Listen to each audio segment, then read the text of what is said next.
Hello and welcome to another episode of Boxing TV. Here every week, it's 8:30 p.m. in the UK. Great to see you all. I hope you're all well. I've got three amazing guests coming on very, very shortly. Friends of mine from new and old. It's going to be really good fun.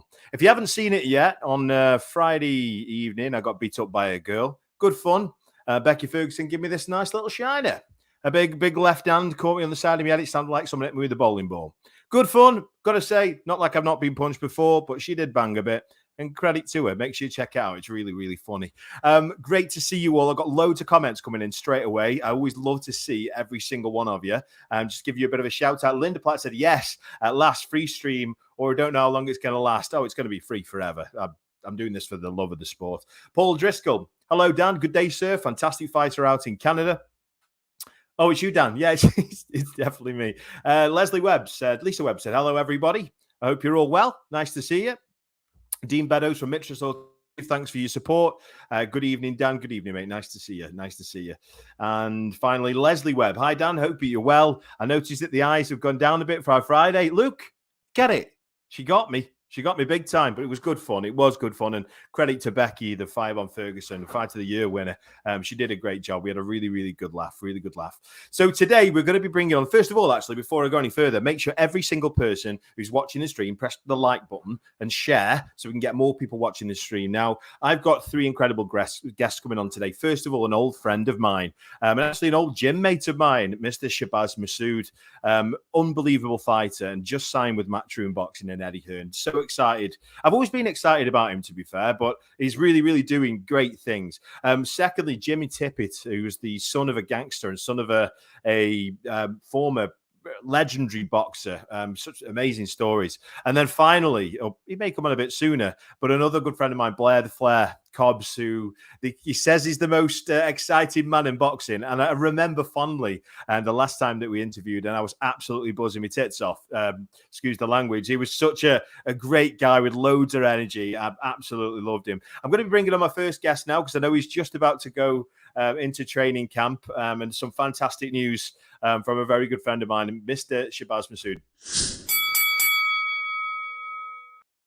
Hey up, mate. You all right, mate? Shabby, how are you getting on, bro? You well? I'm good, thank you, mate. How are you, man? Long time. Hey, mate, we've known each other too long, to be fair. I've known you since I've been about 7, 8 years old. I remember you. Well, I must have been about 19, 20. Yeah. And I'm 36 now. Do you know what I mean? So me and Shabaz go way back. We shared a gym together. And even when he was that kind of age, 7, 8, 9 years old, you could tell that he was special. You could tell that he had something a little bit different about him. He's a maverick. Yeah, you were just different, and you were flashy even when you were so young. So it's brilliant to have you on the show, especially being a local lad. It's great to see. But forget local lad or not, Shabaz. Fantastic news, absolutely unbelievable news. You've now been signed by Eddie Hearn and Matchroom. How are you feeling about it? I mean, you must be absolutely buzzing. Yeah, I'm buzzing, man. I feel like it's been a long time coming. I feel like I always knew this day would come. You know what I mean? I always knew it'd come. I just didn't know when, but went through a lot of struggles, man. A lot of setbacks in terms of a lot of politics, especially within boxing. And it was hard to get the fights as well. But now I'm Eddie Hearn, and just time to go, innit? Do me a favor, Shabby. Just watch your finger. I want to see your beautiful little face, mate. Sorry, bless you. No, it's all good. It's all good. So, I mean, it's an incredible achievement anyway. I think that's what people dream of being signed by. He's arguably the biggest promoter in the world. 100%. So what's been like, obviously, I'm not talking financials here, but what's kind of been promised to you in your agreement from Eddie? Has he offered you, potential shots at titles? What is it you've been offered? Well, the reason I did sign with Eddie was because ultimately my goal's always been from a kid is to be a world champion. With the WBA, I'm ranked number 3 or 4 right now. So, and on BoxRec, I'm top 15 in the world as well. So I know Eddie can get me the right fights at the right time. I need a little bit more experience, 1, 2 more fights, and I feel like I'm ready for a world title. Okay. So on that, then, why do you feel that? Because you've very experienced as an amateur and of course as a pro. Why do you feel you need 3 or 4 more? No, I need 1 or 2 more. Okay. 1 or 2 more, and I feel like it's just getting the experience under the lights, and just a few more tests. Like, I'm ranked so highly, and I've only had 11 fights, and obviously I'm ranked so highly because I beat good opposition, and I've took the right steps at the right time. But I still need to get them experience. Like, I feel like I've been in gear 1 and 2 through my fights. Yeah. I need some more tests. I've got a lot more to show, man. Got a lot Very more mature of you, Shabby. Very, very immature. Because I mean, I'm not comparing. It'd be rude to compare. But look what happened to Lomachenko in his first couple of fights. And obviously, he's probably the best amateur ever. But still, I'm saying it because you are moving so fast. Because again, you were a great amateur. But Lomachenko lost his first or second fight. He lost his first against Orlando's. No, Salido, was it? So secondly, I think it was Orlando Salido. Yeah. Which, I mean, he's not the greatest fighter in the world, but he didn't have that experience as a professional. So I think that's quite, mature of you, to be honest. I know the game. And I do know one thing, and that's when I do get to world level, I don't want to be coming back. I want to get there. I want to stay there. And if anything, move on. Okay. I like it. And who wants to go backwards? There's only one way once you've done that. So I'm with you. So your career has been very stop-start. Since you've been professional, you've been with Queensbury, you've been with MTK, if I remember rightly, you've been with a number of different promoters. Why do you feel that this will be different than being with the likes of Frank or being with the likes of MTK? So, firstly, at the start, like, I started on small hall shows, so a lot of these boys now turn over. They're getting straight away. They're getting Frank Warren contracts, matchroom contracts. I started on small hall shows, fighting in Kings Hall and like places in Manchester, like Middleton, and like I was fighting on small hall shows, building my way up. So I built up to 5-0 I was, and then I signed with Frank at that time, and I had 2 under Frank Warren, and then COVID came. So when COVID came about, I didn't really get fights, and then there were a few little things that happened behind the scenes where favors were done elsewhere. So I couldn't really progress for myself, but it was a blessing in disguise because we got out the contract, and at that time I was with MTK. After a 16-month layoff, which I was in the gym through that 16-month layoff of COVID, I was in the gym for 15 months, and even when it was lockdown and everyone was at home, me and my dad was training. My dad's always trained me for years as well. Yeah, absolutely. So my dad was just training me, and I've never really had a break. I just carried on going. And after 16 months, I got back in the ring straight away. I boxed Louis Norman. And then straight away after him, I went and boxed Ruiz, who went and got he just stopped Gamaliel fight. And he was ranked number 13 with the WBA at the time. So I beat him. And then straight away, I beat a former world champion who boxed Inoue. He's only ever been stopped once, and that was by Inoue. He won 43, lost 6, former European champion. I knocked him out quicker than Inoue in the second round. And then I needed a big domestic fight. And thankfully, Jack Bates took the fight. A lot of the boys were shy, man. So he's took the fight, and I got to show my skills. I like it. That pretty much leads perfectly on to my next question then. So there's a couple of really high ranked domestic fighters in your division, the likes of a good friend of mine, Liam Davis, and then you've got Lee McGregor, who again, the Scottish lad who's a my good kid. stablemate, man, Lee. Yeah, absolutely. Now, obviously, these fights are certainly going to get you up the rankings very fast. So are these fights that you're potentially looking at next? Liam Davis, 100%. I feel like we know each other very well. Firstly, we grew up around each other. We've boxed twice. I've come out on top twice. This was as an amateur, but amateurs don't mean nothing. We're professionals now. He's done really well, but the fighters he's beat, I think I'd beat. And I'll be honest with you, man. I feel like I beat everyone in the country at my weight, and in the world right now. I know a couple more fights, and I feel like I beat everyone in the world as well. Yeah. So do you feel then, you're kind of past British level? Do you feel you've kind of bypassed that and you're past that now? That's the thing, because I'm ranked so high, and I feel like my skill set as well. Like I feel like I'm past domestic level now, but it's always somewhat like it's always there if you want it. You know what I mean? But it's not really. It's not really something like I've always dreamed of. I've dreamed of being a world champion and a multi-weight Okay. world champion, and that's what I really want. Okay. That was a question I was going to ask you, to be honest, Shabby. So I can't imagine you've never been one just to sit there and say, that's me done. You've never been like that. You've never sat No, still, have you? That's just the way I'm you are, never person you are. satisfied. Yeah.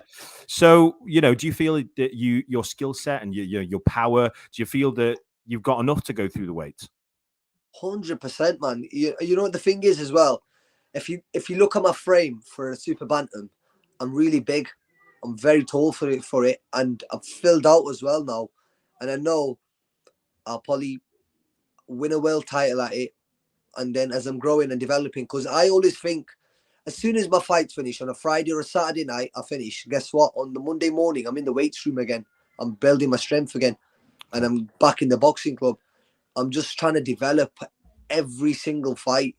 And I know the way I'm developing and filling out, I won't be at this weight for years to come. I'll be here for about 2 years, 3 years, but there'll come a point where my body's outgrowing me, and you have to be smart at that time and then move up. But for now, I'm making the weight comfortable, and I'm a lot bigger at the weight now as well. So I am sticking at super bantam. Well, definitely. I mean, there's plenty to do there, so I think that's a great 100%. idea. Right, I'm going to go to the guests now. Sorry, the fans now out there. Let's have a quick look here. Richard Vernon said, "Good evening, Dan. Another great lineup again. Cheers, mate. Nice to see you. Make sure you keep all your comments coming in. I love hearing from you." Linda Platt said he's right. He's not had many fights. Yeah, absolutely. Lisa said, "Welcome, Shabaz. You seem a lovely lad." And my question is, are you happy with the direction you are being led in, or do you think you need to do we need to agree with them? Maybe. Are you happy with the way that? To be honest with you, I'm trained by Ben Davison, and Ben Davison is my manager as well. So Ben knows, and I know that as soon as my fights are done, I'm straight back in the gym. I'm a student of the game.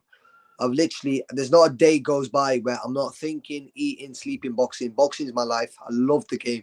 I don't just do it for financial reasons.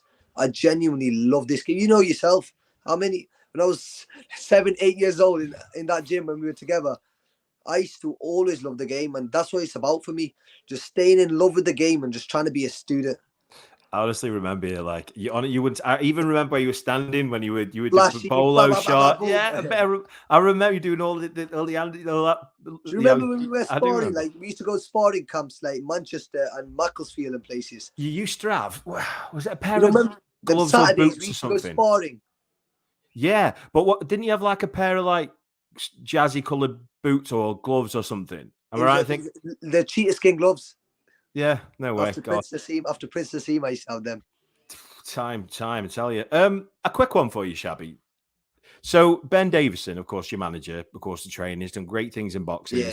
But still do believe he's going to do much, much more. And A good lot on him. more. The stable that's coming through now, myself, Pat McCormack, Lee Woodwell, Unbelievable champion, fighter. Yeah. Lee McGregor, Will Coley's coming through.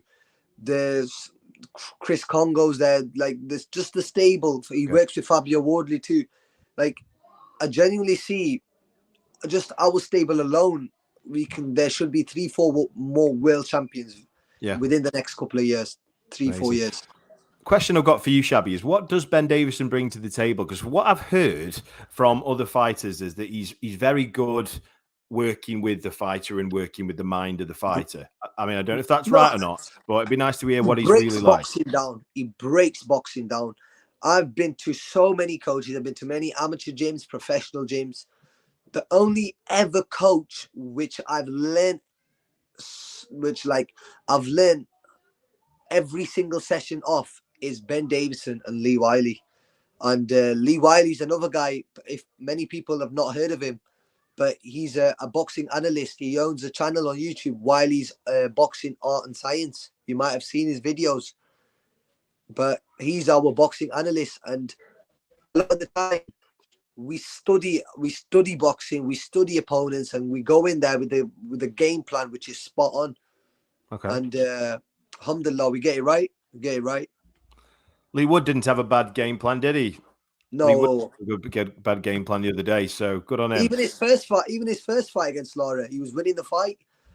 I think he was cruising the fight. He got a bit laxy-daisy because it was a bit too easy for him, but he just needed to stay switched on. But got it right. He's got that equalizer, Anti.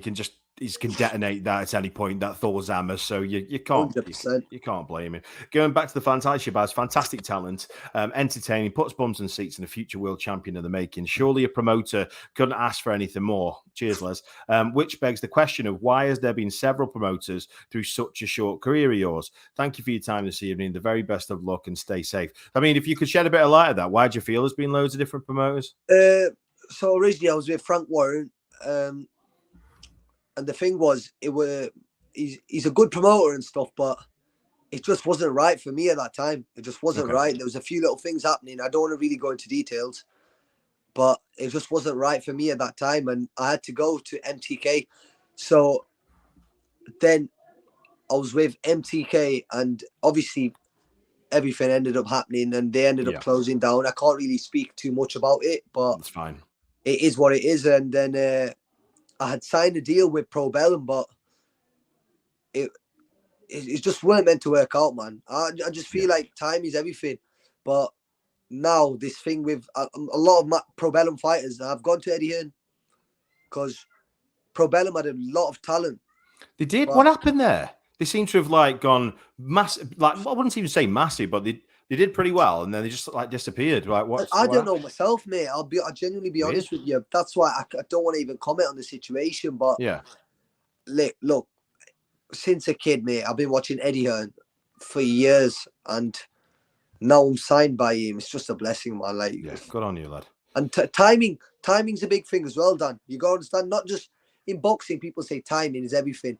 It's not just about the boxing or the punches involved, the timing of the punch or the timing of landing the shot. Yeah. It's the timing of the right fight, the right time, and the right move at the right time.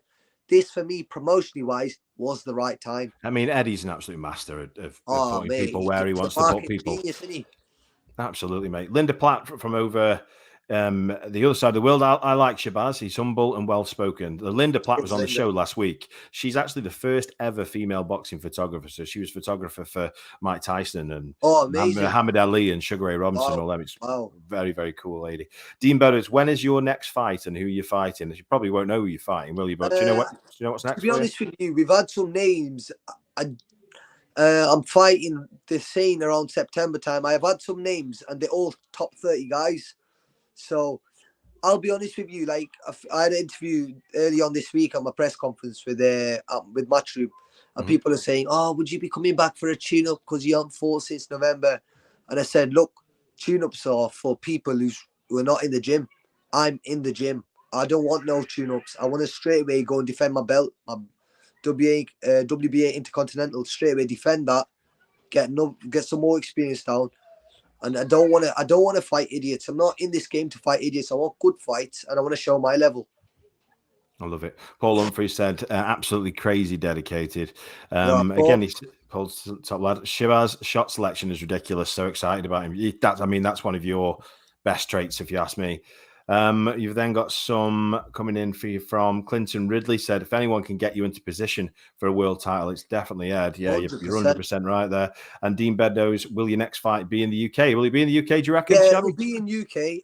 Hopefully, I'm hoping get the next one or the next two in UK. I'm a big ticket seller as well. Last few fights in UK, I've done 600-700 tickets each time as well. So it's. I want it to be in UK. I get a bit more of a buzz, man. You get a bit more of I like a bit of showboating for the fans as well. So hopefully it is UK, but we're talking America as well. But let's see what the crack is. Good lad. Shabby, honestly, I'm not going to keep you anymore. Yeah, I know you've got a lot going on. Your family's in Birmingham at the moment, just about to go off the camp. I'm just with my family. It's my day off. I'm with my nephew and nieces. in the bedroom, bless you. Mate, we wish you all we'll talk again. We talk regularly. Definitely, man. It's lovely catching up with you as always, man. Absolutely, mate. 100%. It's so fantastic to see someone from our cities doing so well. So good luck. We can't wait to see what's next for you, mate. Cheers, mate. I appreciate that, brother. Yeah. See you soon, Shabby. Take care. All the best God to the bless family. all the fans as well, man. Appreciate you all. Top man. What a guy. A long time. Honestly, I can remember him being 8, 9 years old. Now, Blair, I can see you back in the studio, my man. You're the coolest looking guy in the world. I will say that. I need some style advice. So I'm going to bring you on now, Blair. I know we were going to bring you on a little bit later. But Jimmy hasn't joined yet. So hopefully we can bring him on later. But I'm going to be bringing on now this guy's they say he's the most entertaining boxer in boxing. And his energy. Now, I think the only boxer I've ever had this kind of energy from was Shannon Briggs. And I was so excited because he was doing the let's go champ stuff. And this guy, I don't know, he's just in that same ballpark, a top guy, amazing guy, Mr. Blair Cobbs. Hello. The Blair Cobbs, looking like a real life GTA bad guy. How are you getting on? Oh, wonderful. I'm living a blessed life. Right now.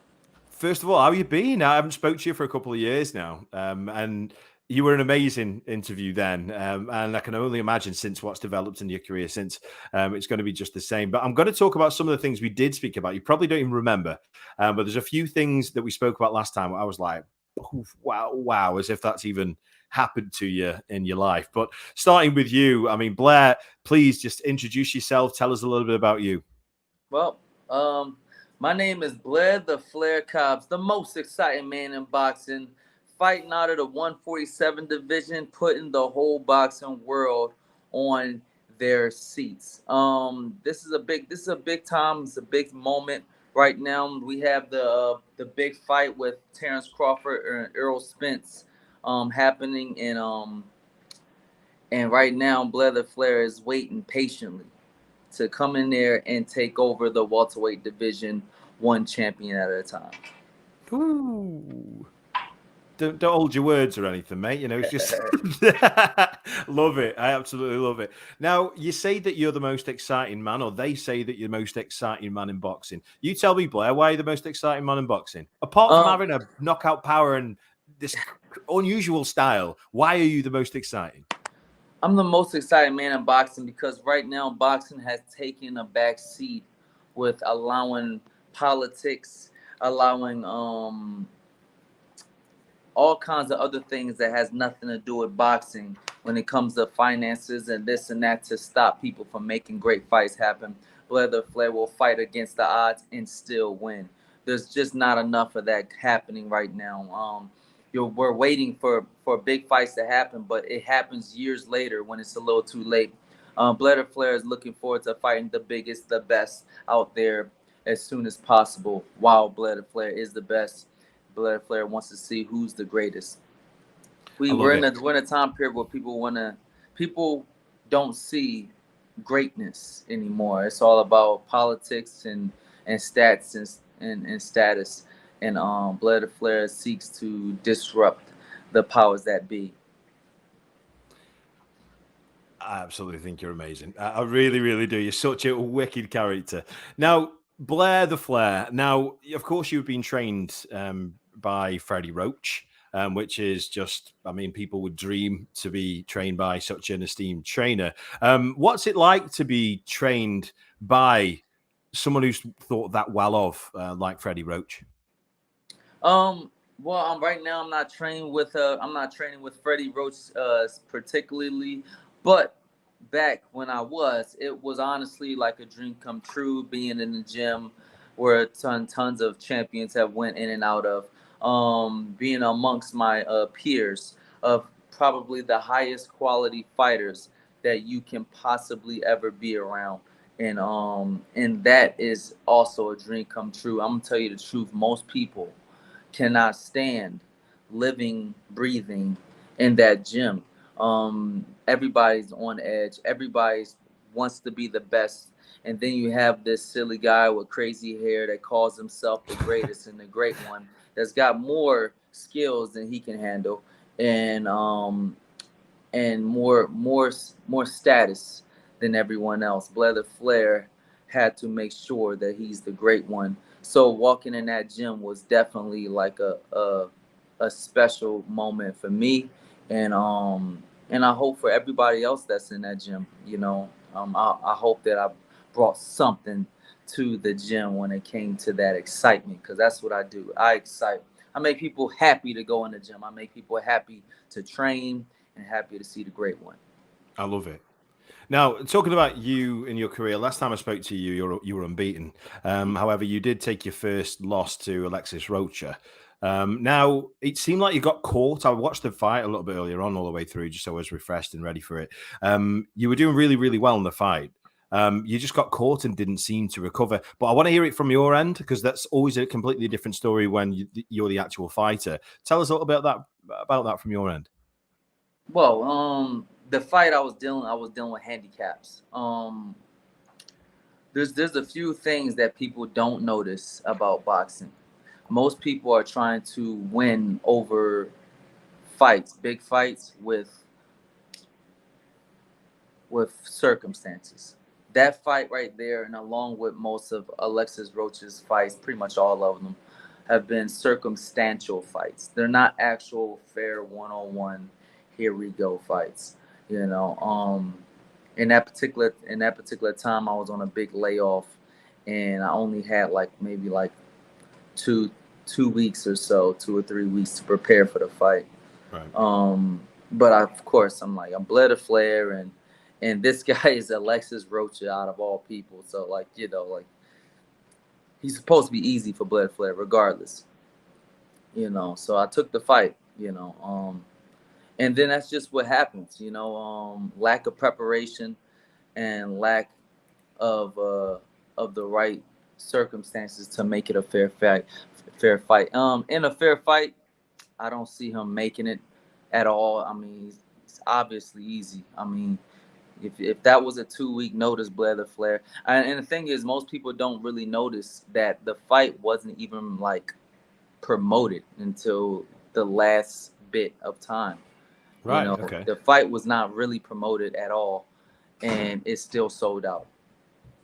So Awesome. Does Blair Flair sell tickets? Blair Flair sells tickets. Woo! Blair Flair sells pay-per-view? Absolutely. So that's where we go with. So that was kind of what was happening. Going into the fight, I knew that my legs wasn't going to be as strong. I didn't have any strength conditioning and things like that. So going into the fight, I knew that I couldn't move as well or as much as I want to. I was kind of like a sitting duck, So in that particular point, I'm dealing with a handicap against a fighter that really doesn't do well against movers. Right, which, and if you feel like you've got lead in your legs, that's pretty much your style. Yeah. I mean, your style's so unorthodox. You use your feet really well. You don't know what you're going to get hit by with you, and pretty much every shot's like an absolute bomb as well. So yeah, I can understand now that felt like a handicap. But this is the whole thing with. I'm sorry. This is the whole thing with the fight, right? The circumstances make a big point and changes the dynamic of the fight. And this is the whole thing. And it was the problem with me with Golden Boy and the whole situation at hand. When they kept giving me big fights where I'm a heavy underdog. And me personally, I feel like boxing is full of cowards. Wow, look, this is something that you might not know, but right after that fight, I fought an even better fighter. I fought an even better fighter, and everybody's supposed to I'm supposed to get knocked out, and Terrence Crawford is right there. Are you suggesting Maurice Hooker? Huh? Are you suggesting Maurice Hooker? Yeah, the Maurice Hooker fight. And the thing is, right, this is something that you guys don't notice. Why Alexis Rocha didn't fight Maurice Hooker? You know, Good point. Maurice Hooker's a form. I know Maurice. He's been on the show before. yeah, Amazing story, unbelievable. You've got an amazing story yourself. But hell yeah. yeah, I mean, former world champion. This guy's no fool. He's Maurice Hooker's quite familiar with a lot of us Brits. To be fair, he had a few fights with some of the Brits over here, but very awkward, very tall, can punch. So yeah, well, why didn't he have that opportunity? and Rocha. that's how it works, you know. And then they leverage Alexis Rocha's ranking based off of my fight with Maurice Hooker. He never No. fought a top 10 fighter, but yet Blair Flair fights a top 10 fighter, completely destroys him. You know what I mean? But because you fought a Blair Flair off a 2-week notice and wouldn't dare fight him again, you go up the rankings. This is politics, and this is how like things are. People are able to connivingly slither their way to the top of the league. Promoters force champions to be champions, even though they're not real, and that's just something that like I've just kind of like had it. I had it with Golden Boy, and I kind of had it with like most promotions like that force that thing to happen. Now looking back into that fight with Maurice Hooker, it went completely opposite. Now there's a bunch of backstories even within that fight, because like the Alexis Rocha fight, everybody thought I was done. Yeah. So we can talk about the fight in general. Now Terrence Crawford believes that Maurice Hooker could knock me out in 2 rounds. He wouldn't make it. He will not make it. I promise you, Golden Boy, that he will not make it within 3 rounds. 2 or 3 rounds, he's going to get knocked out by Maurice Hooker. And that didn't happen. Quite the opposite. That changed dramatically. Like, you know, and even in the fight, you can see and feel the frustration on not just Maurice Hooker, but his corner. The same punches that I hit Maurice Hooker with, Terrence Crawford would get hit with those. so it was kind of like those things. It was like they were put in a place where they have nothing to say. There's nothing that they could possibly do to have Maurice Hooker win. And hell, even if like Terrence Crawford was in that fight that day and was fighting me that day, he would still be dealing with the exact same problems and losing the fight.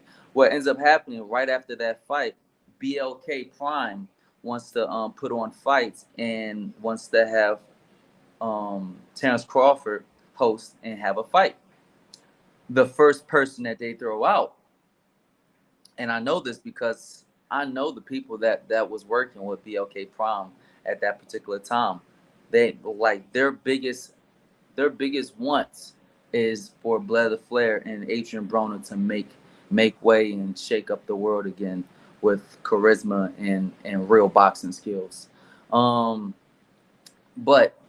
in that particular time, when they were having the Terrence Crawford fight, now yes, we know that Terrence Crawford can sell in his city, but can he produce pay-per-view attraction? He needs to fight somebody.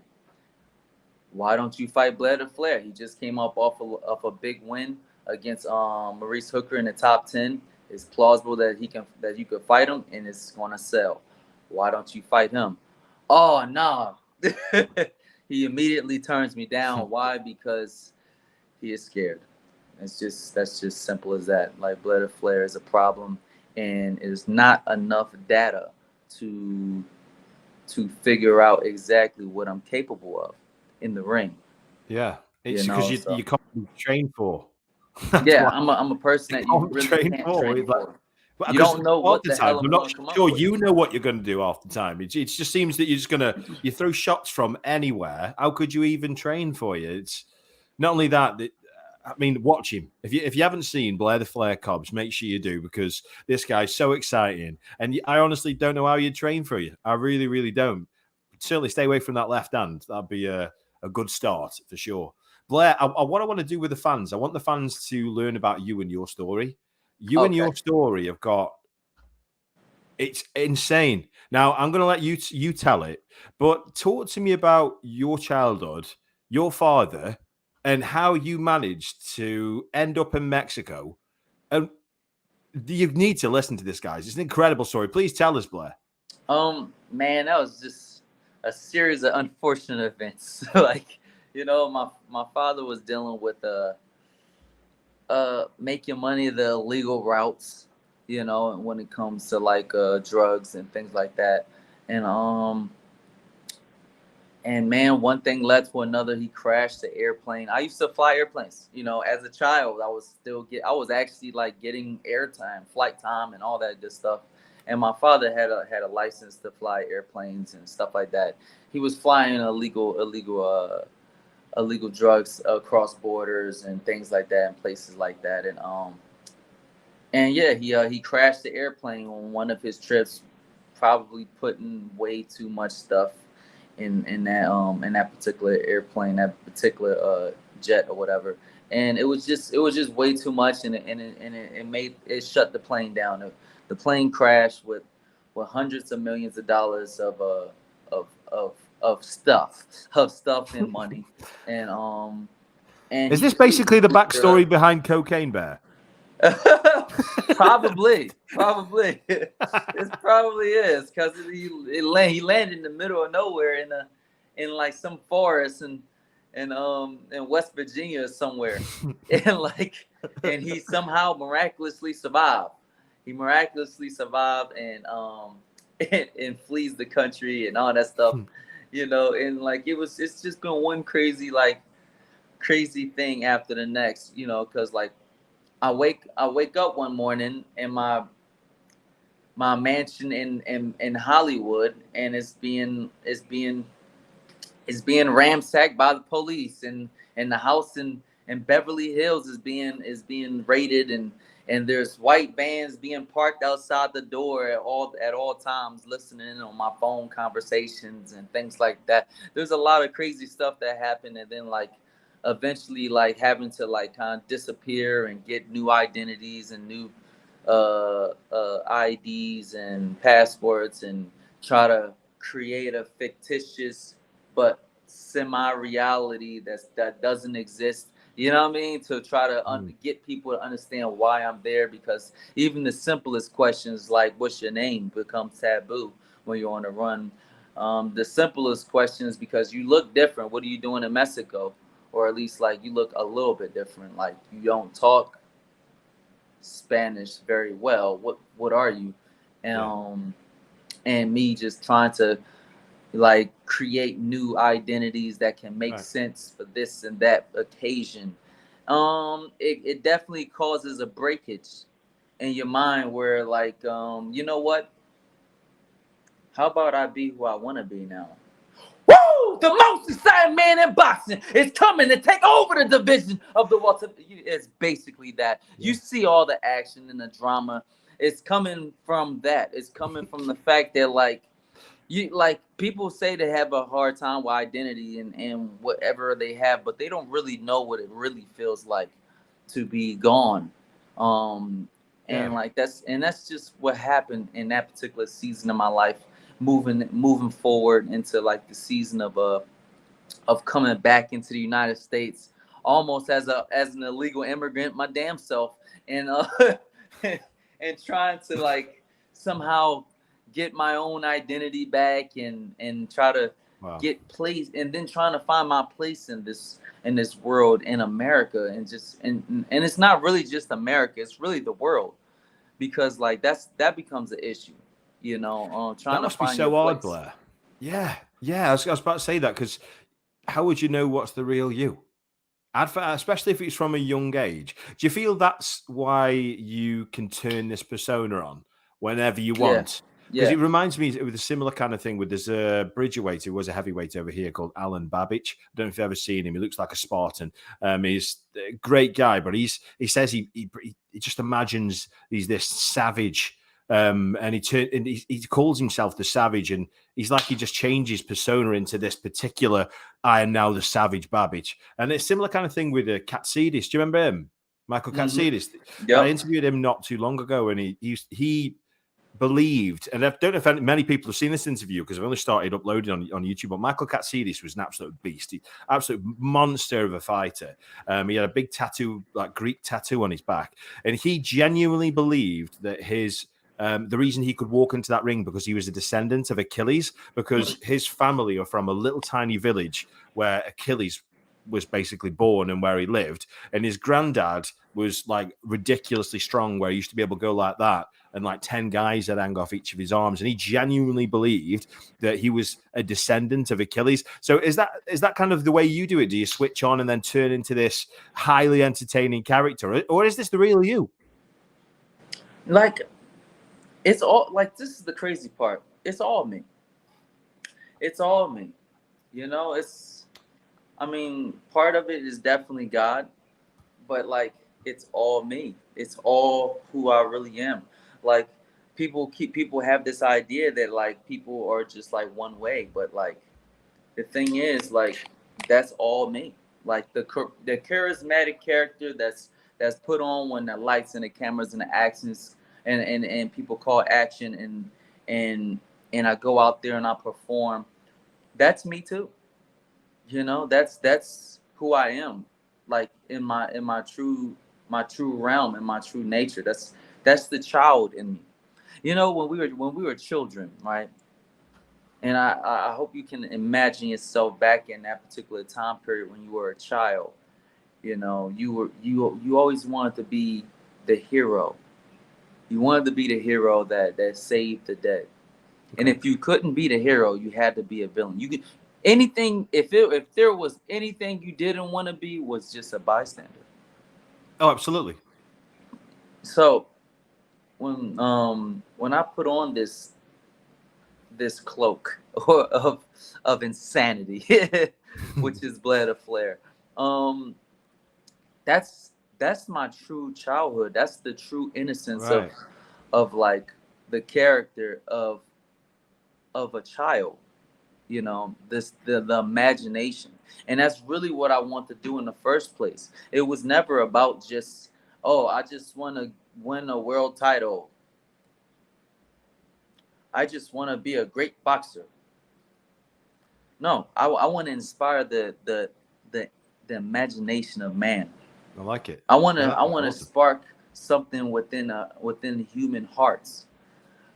I want to like inspire people on such a level, on such a unbelievable level, that like no matter how bad your life is, it ain't over. No You're matter such an how interesting guy, bad Blair. it gets, it ain't over. Let's go, champ. I love that. I absolutely love that. I think that human mind, and for everybody else out there, I hope you're enjoying this, because Blair is such an incredible character, but I love the human mind and how the human mind works. I find it absolutely incredible, and you seem to be an absolute master of that. Everybody watching, make sure you press the like button and make sure you share for me too. I want everybody seeing Blair. Blair's an absolute, he's going to be a legend in the making. There's absolutely no doubt about it. So, as far as yourself, so your unusual, charismatic, unpredictable style, I think you'd agree, is hard to train for, hard to fight against. But as it goes up the levels, because now you have just beat Maurice Hooker, former world champion, you're now looking at potentially the winner of Terence Crawford and Errol Spence. So do you feel that wild style is a help or a hindrance while you go up the levels of boxing? I think it's a big help. It's an extremely big help, but it's a hindrance also. One of the biggest hindrance, like right now, I have a tremendous trainer. I have trainers. I have a great trainer. I have a great camp. I have great people around me. I have all the recipe for a truly amazing fighter, possibly the fighter of a decade, you know, to derail even Canelo Alvarez. But one of the biggest problems when it comes to being so unpredictable, and especially in a time period where boxing is in its funk, it's a hindrance because Nobody wants to deal with a person like that. You know, nobody wants to fight him. I like, look, let's put it like this. There's a reason why Sugar Ray Leonard never fought Aaron Pryor. You know what I mean? Like, there's a reason why. Like, great fighters are born. And, like, they're a freak of nature. They're freak of nature fighters. And not all the time do they always make it. You know? Some freak of natures don't make it. You know what I mean? That's the style that I am. It's a freak of nature fighter. Like, Roy Jones was a freak of nature fighter. Manny Pacquiao was a freak of nature fighter. Ali was a freak of nature fighter. Prince Nassim Hamed was a freak of nature fighter. Jermaine Taylor, freak of nature fighter. This Pernell Whitaker, freak of nature fighter. But trust me, they don't always win. They don't always win, and they don't always make it. There are factors that plague people inside and outside the ring, you know, and a lot of times it's based on who they want to be the guy. You'd be surprised, like let's say in the recent years, Emmanuel Augustus was a freak of nature fighter. Do you know what? I can't believe you just said that. Because you really remind me of Emmanuel Augustus. And I wasn't going to say it only because Emmanuel Augustus was talented. He gave Floyd Mayweather, you know, kittens, faster nightmare. than anybody that's faster than anybody. I didn't want to disrespect you. And has more imagination to even, like, bro, he can come up with things in mid fight. Just like Blair Flair came up with something mid fight and knocked out Maurice Hooker. Like, you know what I mean? And got Terrence Crawford nervous because even he would have got hit with the same crap. Like, it's, you know, these freaking nature fighters, they don't always make it though. Yeah.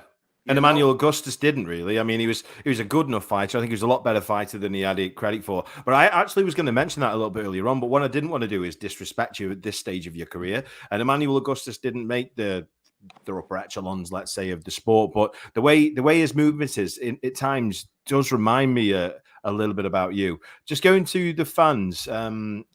Thomas Smith, great guy. Don't know you yet, but I wish you all the best for the future. You're charismatic. His lad, Jimmy Smith, is a professional over in the UK, and he's a fantastic guy. He was on the show not too long ago, and I'm really wishing him all the best. So, yeah, all the best, Thomas and Jimmy. Crawford will take Spence all the way. We're going to get to that in just a second. Paul Driscoll said, and that's based on a true story. He was talking about the bear, the cocaine bear, who was it was. That's probably what happened. Like, honestly, let's educate people on this. So there's a film out at the moment, a movie that you'd say over there called Cocaine Bear, and it was basically about this bear that finds a bucket load, a lot more than a bucket load of the white stuff, and just goes around and just kills like loads of people because he's absolutely off his head.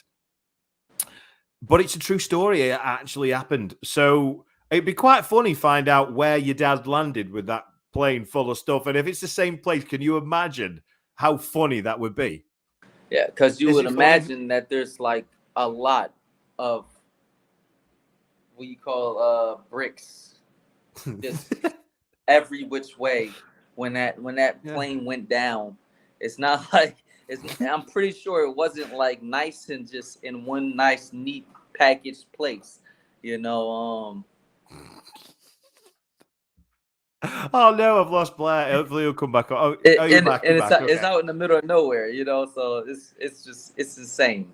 It's insane. I could just imagine now, like sitting there, what a guy sitting in the middle of the field and seeing every bird and everything just going absolutely mental, starting businesses. It'd be funny. Oh, that's so funny.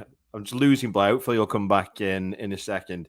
And I want to talk to him about Spence and Crawford, so he better come back on very, very shortly because I know that he wants to fight the winner of Spence and Crawford, and I want to get his take on that. I will drop him out, and then hopefully he'll come back in just a second.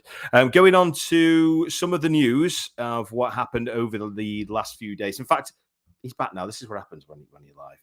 Hiya, Blair. I lost you there, mate. Yeah, sorry about that. Somebody's just calling and calling, won't leave me alone. So It's all good. Oh, so no worries, no worries. So, of course, elephant in the room, Errol Spence, Terence Crawford. Certainly a fight you want. I'm sure you want either the winner or the loser of that fight, I would have thought. But looking at this fight itself, I've got my opinions, which I will definitely give you. But who do you feel wins the fight? um I feel that Terence Crawford will win the fight. Terence Crawford is a lot like myself. I know Terence Crawford like the back of my hand. It's the reason why I've literally been trained to beat him.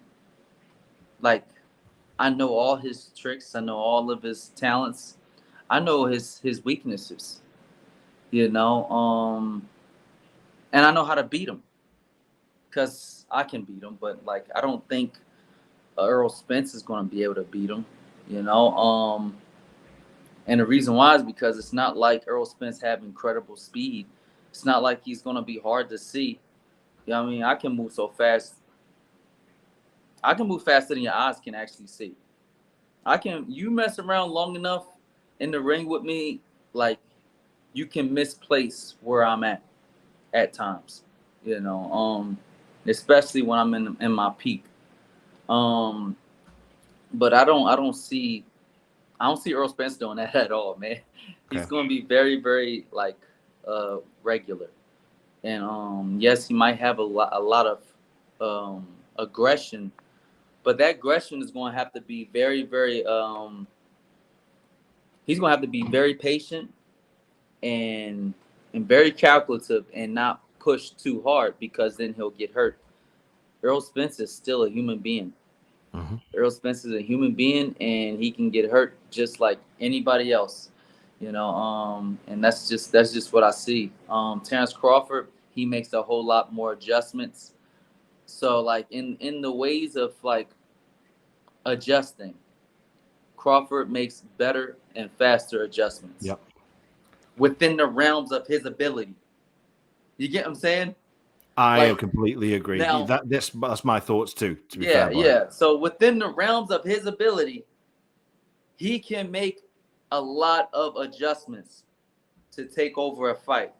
And even when he gets to and like, okay, that's so like we have that going on. Within the realms of his ability, he makes adjustments faster. Yep. You know, Earl Spence, he doesn't make adjustments fast at all. Within the Interesting. realms of his ability, he just tries to stay consistent. And if he can luck up, then he lucks up because of his consistency. You know, so like that's what I see. So I see somebody that's Like very it. consistent versus somebody that's very malleable that can make a lot of adjustments within his abilities. The problem is within his abilities. That's the reason why I beat him. I beat Crawford hands down, 10 out of 10, and you will make a whole lot of money betting on me because ain't nobody gonna see it coming. Yeah. There you go. There you go. I'll make sure I stick a few quid on it then. Eh? It's all good. I like that. So You would be smart to put everything on it, and the reason why is because of this. Crawford is great at what he does. You know what I mean? So, but the thing is, he makes adjustments according to his ability. That's the problem. You know, that was the problem for most of the fight with Sean Porter. Sean Porter had him pegged, and the reason why is because like Crawford is making adjustments, but he can only make adjustments according to his ability. My ability so far surpasses Crawford that the only way that he even beats me is if I sleep. If I like somehow lose my focus, and that's how he gets them. That's how he gets them. Let me pause you guys for a second. yeah, no worries, no worries. 1 second. I think someone's knocking on his door. We'll bring him back in just a second. Interesting that. And to be fair, I've got to say the same kind of thing. I recently had a one-on-one interview with Ray Boom Boom Mancini, legendary fighter, and he said that Errol Spence would beat Terence Crawford, and that was only down to the fact of his size. And to be fair, if you watch the interview, it's on our YouTube channel for people watching us over there. Much appreciated. Yeah, very, very good. Very good fighter, Errol Spence. Very talented, very strong. But is he really good enough to beat someone? And my analogy was Terence Crawford has got plan A, plan B, plan C, plan D, all the way to Z. And just like Blair was saying there, he has the ability to switch it so fast.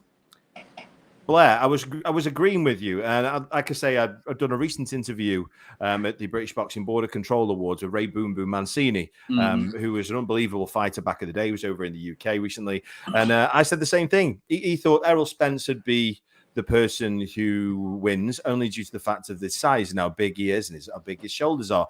My honest opinion was, yeah, he's a good fighter, no doubt about it. They're both generational talents. However, Terence Crawford has got A to Z, and he can switch on its head. He can switch on a flip of a coin. So I've got to be with you there. Do you feel that the size comes into it at all? Do you feel that the size of Errol Spence will make a difference in this fight?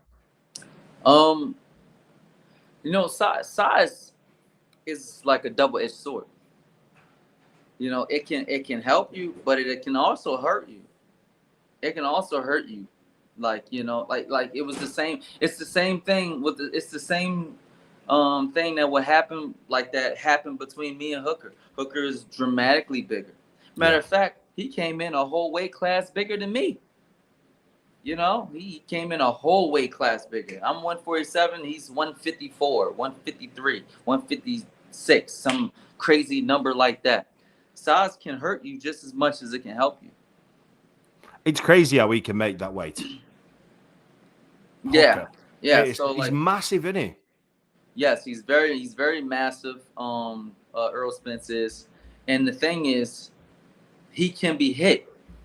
There's a reason why he has his hands up right here, and he likes to block and catch every punch that he can possibly do. And and there's a reason why his punching power would be perceived as very, very, very heavy and very strong. But there's secrets beyond all of that. There's secrets in the midst of why he punched so hard.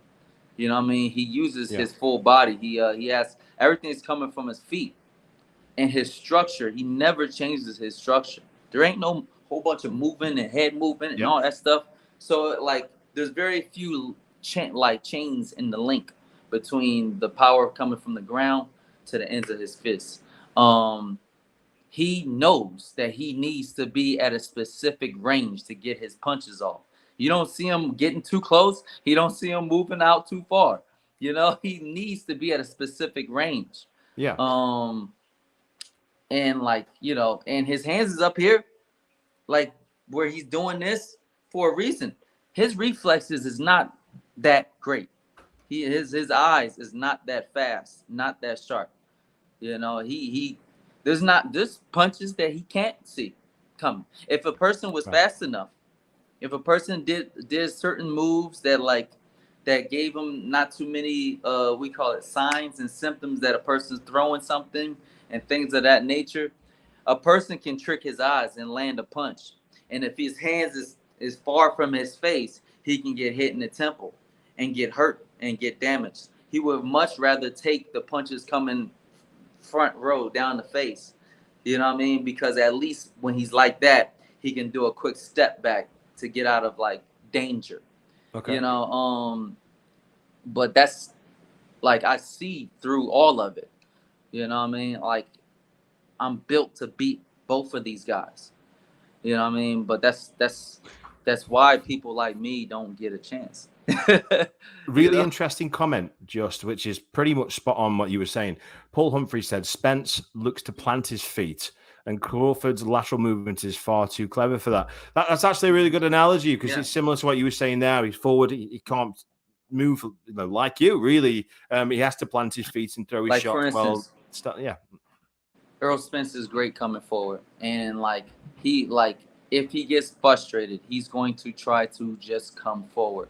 If he knows he can't beat you like boxing, if he knows he can't beat you boxing, because most times he can't beat a boxer. He has to come forward if he's faced against a boxer. It's not like he outboxed Chris Algieri.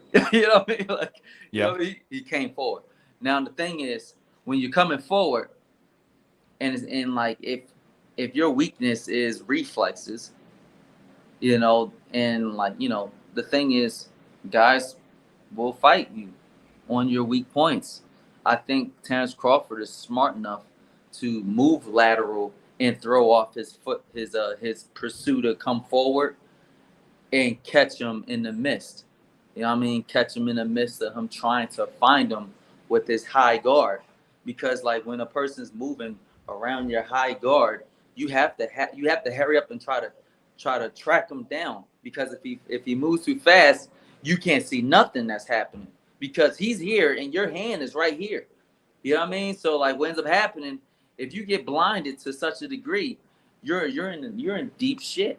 You know what I mean? Excuse my language, but like it's a problem, because now you don't know what's happening. You don't know what's going to happen. You know what I mean? And that, even though it might be for a split of a second, but that split of a second can dishevel you quick. You know what I mean? And change your the trajectory of the fight. You know what I mean? Which means he'll have to like he do something like that, and then he has to hurry up and back up so he can see. But just because he backed up, he done lost all that momentum now. You know, like, so it's a lot of things that that I see. And interesting take on it. And I know these fighters on like a very, very intimate level. You know what I mean? That's why I've came after them so much. And that's why they're very, very scared of someone of the likes of myself. Interesting. I like it. On to another breaking news, let's say. So Tyson Fury, the heavyweight champion of the world, one of them, is now going to be facing in an exhibition against Francis Ngannou, fighting an exhibition against Francis Ngannou from the UFC, the heavyweight champion, I believe. First of all, how annoying is it, the fact that he could never, get pen to paper for anybody? And how disappointing is it for boxing, the fact that he's now not even going to be boxing a boxer, he's going to be fighting an MMA fighter? I mean, what's your thoughts on that? I think it's disrespectful to the sport. I think that it's a shame.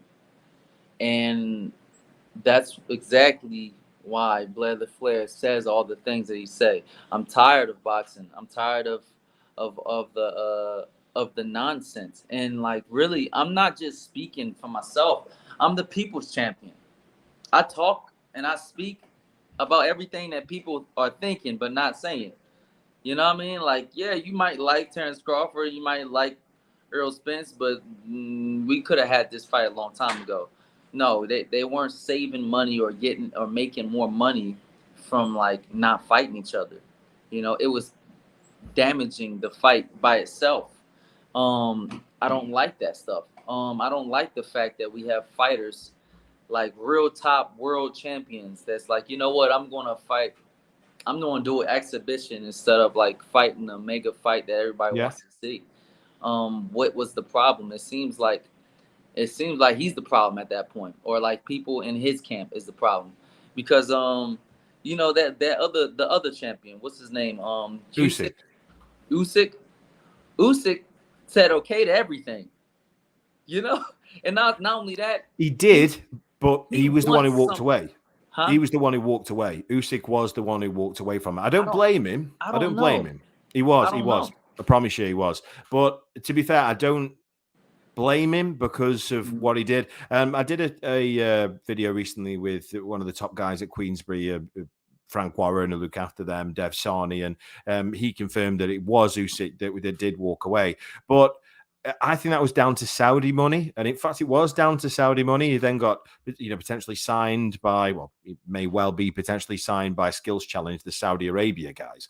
But it's just greed. It's just greed. I mean, when was the last time we had a undisputed heavyweight world champion? There, last one was Lennox Lewis years and years and years ago. We're not chasing a potential undisputed. We took Fury says, and I've got a lot of respect for Fury. I do like Fury, but I do feel he's starting to grate on certain fans, and I see it every day. You've got nearly 250,000 people now on throughout social media who go mad. It's like, oh my God, it's not Dempsey McKean, it's not Joe Joyce, it's not Usyk or Joshua or Wilder it's just not happening, and it's really letting the sport down. Whereas if you look at like the welterweight division, don't get me wrong, Crawford and Spence, in my opinion, is past its expiry date. I think it should have happened a long time ago, but we've seen that time and time again. Mayweather, Pacquiao, and we're still going to see a great fight here. They're still in potentially the prime, but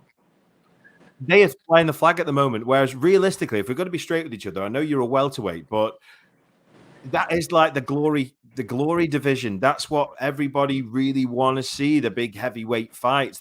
Not so much the people like me and you, but the casuals out there want to see the heavyweight fights. The glory weight class is the heavyweights and the welterweights.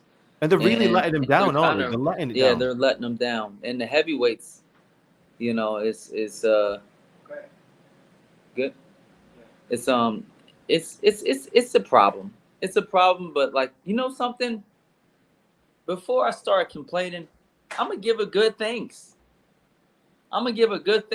But not necessarily to Tyson Fury as much as to Deontay Wilder that made it happen. So like Deontay Wilder couldn't get a fight with an extreme coward and Anthony Joshua, so he went elsewhere and tried to find the very, very best that he can find. You know what I mean? And sparked something great in this man Tyson Fury. And had 3 incredible fights that inspired millions around the world and touched hundreds of people's lives. And that's really something. But now that all that stuff had happened, now it's kind of hitting its peak point. Yeah. And we want to see what happens when Usyk fights Tyson Fury. Yeah, we all want to see it. You said about Joshua there being an extreme coward. Why do you feel he's an extreme coward? And what made you? What brought you to that realization? First of all, I love Anthony Joshua, but I had to put him in the extreme coward division because when he had all of that going on, he had everything, and he was at the very top of his game. Instead of giving the fans and everybody what they wanted to see, he chose elsewhere consistently, and because he was so cowardly to try to hold on to something that's not his. I mean, the heavyweight championship of the world is for the world. It's not for you. You know what I mean? That all of those things, it's not really for you. You know what I mean? So by that same same mentality, then, sorry to jump in, but by that same mentality, isn't Tyson Fury in the same bracket? Yeah, absolutely. So now Tyson Fury is in the same bracket, but I don't think it's cowardness at this point. I think it's really just greed. Right. But not fighting Deontay Wilder was cowardless. So what if you got knocked out in the fucking first 5 rounds? So what? You know what I'm saying? But at least you gave the world something amazing while it happened. You know what I mean? People got to see the champion of champions fight. And then you saw all the belts reunite. You know what I mean? And we would have had something fun for as long as it happened. You know what I'm saying? But instead, his cowardness led to the first Mexican heavyweight champion of the world. And Mexicans aren't big. You know what I mean? Not necessarily, no. It's a bit different kind of bit. I've got a lot of respect for Andy Ruiz. I know he visits the channel. I love Andy Ruiz. Yeah, You know he's what I mean? a funny guy, man. Some of the stories after he won that title. I mean, I get the feeling that you think that Anthony Joshua would get absolutely steamrolled by Deontay Wilder. I mean, what are your thoughts if they were to? Because I know that there's a good chance that it's going to happen. I believe it's in December or January in Saudi Arabia that it's positive talks going ahead for that. So, how do you feel that fight pan out? Anthony Joshua fighting Deontay Wilder. Hold up. No worries. We'll get to Blair in just a second. I know he's got two things going on. But back to the fans out there. I'm seeing all your comments coming in. Your legends. Nice to see you. Make sure you all press the like button and make sure you subscribe if you're over on YouTube. So we're just talking to Blair the Flair Cobbs, and we're talking about Deontay Wilder. We're talking about Anthony Joshua and the potential of what may happen during this fight. And I've said it quite publicly. I know you're there, Blair. I'll bring you back in a second. But just so you can hear my thoughts on Deontay Wilder and Anthony Joshua, I think it's extremely dangerous at this stage for Anthony Joshua. Obviously, he's my countryman. I'll always want the best for him.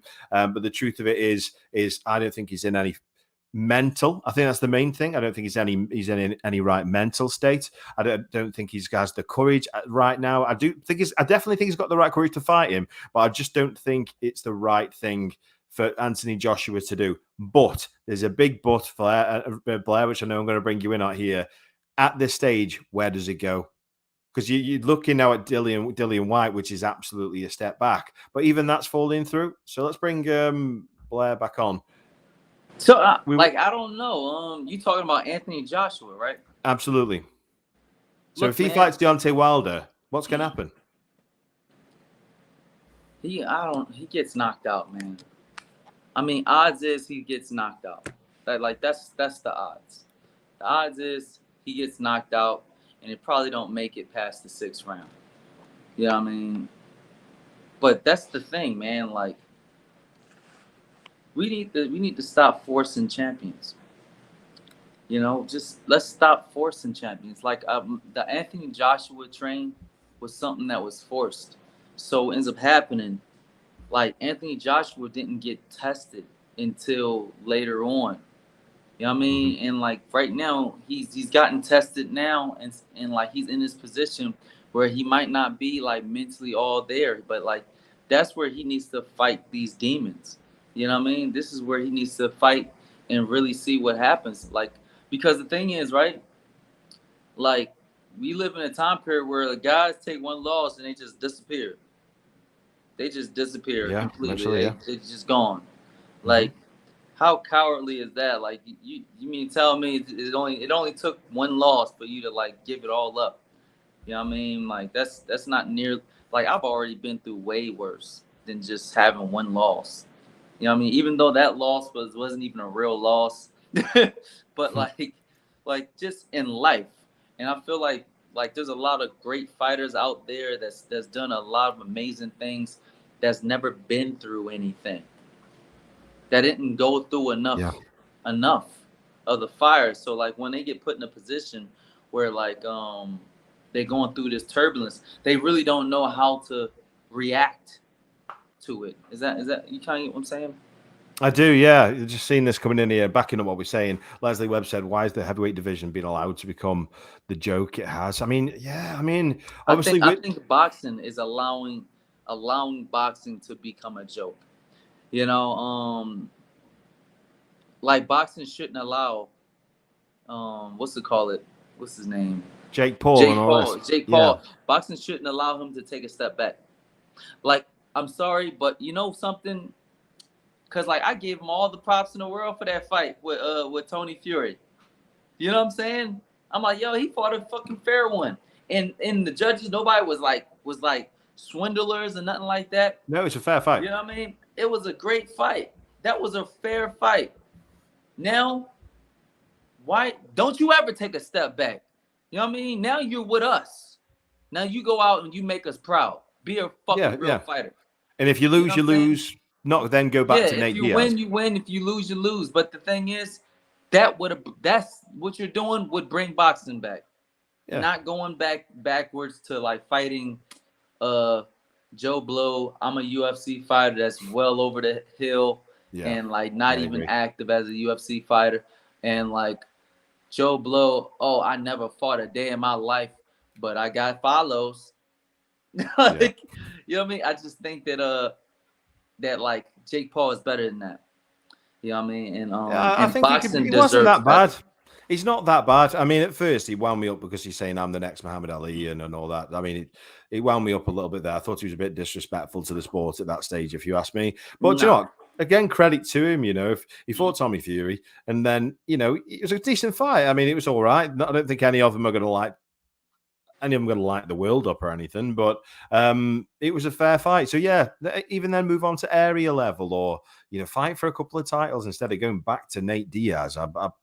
I think that's an absolute joke of a fight, if you ask me. But still, Blair, honestly, I've got so much love for you. From what you've been through in your life, you're one of the most interesting characters that I've really ever had the honor of interviewing, and I can't wait to see. I mean, it's a couple of years ago since we last spoke. I can't wait to see what's going to happen in this next 2 years. I mean, how amazing would it be is to get a Terence Crawford fight, to get an Errol Spence fight, and I believe all of those things is possible. I believe all of those things is possible. Right now, I'm in a issue with Golden Boy. Golden Boy needs to give me my release form. Right. My contract has been expired for a long time, and that's becoming an issue. Golden Boy has always became an issue when it came to Blair Flair. In order for Blair Flair to become a major attraction, not only did he have to defeat all the odds, but he also had to win the television networks. And then I have to tell the television networks to tell Golden Boy to put me the hell on. It's irritating when you have a fighter that is great and you believe hey man, I should be treated at least halfway good. How about this? If you care so much, if you truly believe that Blair Flair is not who he say he is, put him in there with your guy. What guy? The guy you kept telling me that I should fight. Virgil Ortiz. Put him in there with Blair Flair and see what happens. No, don't give him 2 weeks and a 2-week notice fight. You know what I mean? No, give him this 50-50 coin toss and see what happens. Because the thing is, I see a lot of fear. I see a lot of fear in everybody's eyes. I see a lot of fear in promoters' eyes, trying to force champions to be champions and not just allowing things to happen as it is. Whether he wins or loses to Blair Flair, he'll get his chance. It ain't over. But then, is it? If he'd never been through any kind of adversity and possibly his whole life. You know what I'm saying? His whole life. He might not be the same. But then again, would it be worth it? If this person is not a real champion, it's not really what you're promoting him to be. Is he really worth it? Versus the Manny Pacquiao of this generation that can come out of nowhere and disrupt all kinds of things and cause all kinds of chaos and talk rambunctiously and want nothing more than to make $1 billion for boxing entertainment and bring a lot of those fans from UFC back to boxing, from slap boxing back to boxing, from internet boxing back to real boxing. Real boxing, Boxing needs a mega star. Canelo's not good enough. He's over here trying to fight backwards back to 154. After he takes a loss, he doesn't get his get back or fight a better fighter. He goes backwards and tries to find the easiest fight that he could possibly find. And everybody's playing the money game. And even that loss was really an accident. He didn't know that Bivol was going to be that good. He was never going. Bivol's just a very good fighter. He's so underrated. He didn't know that Bivol was going to be that good. No. That was an accident. His loss came by an accident. It wasn't like he was chasing greatness. No, that was a small error of his like strategic plotting 100%. of He looked at the light heavyweight division and he thought, who's there? Beterbiev now. I'll leave that one alone. He's a beast. Bivol. Bivol seems like the lighter touch, whereas Bivol's a fantastic fighter. Yeah, I mean, I but honestly don't feel that he's going to beat Bivol. He's too big and too good at what he does. I wonder what would have happened if he fought Arthur.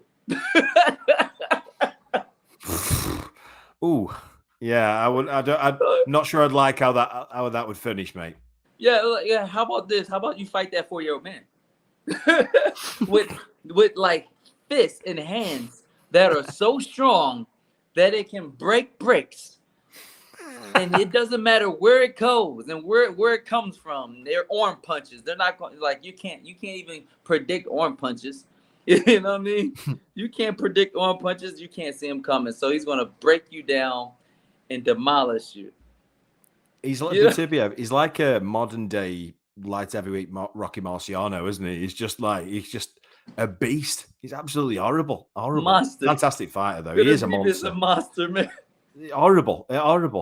Blair, I just want to say, mate, thank you so much for coming on the show. I love you to bits. I think you're an incredible guy, incredible character, and I can't wait to see what's next. And trust me, when I see, whether it be Terence Crawford, whether it be Errol Spence, when you get that fight, I'm going to be on that phone to you now. The only thing I'll be doing is congratulating you and putting a few quid on you too. Thanks for coming on the show, mate.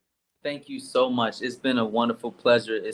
It's places and things like this that people need to go to, because this is what makes boxing great. Thank you very much, Dan, for having me on the channel. I really appreciate it. And shout out to everybody that's a fan of Blair the Flair. And even if you're not a fan of Blair the Flair, keep following and watch what happens. Blair the Flair, the most exciting man in boxing. Woo!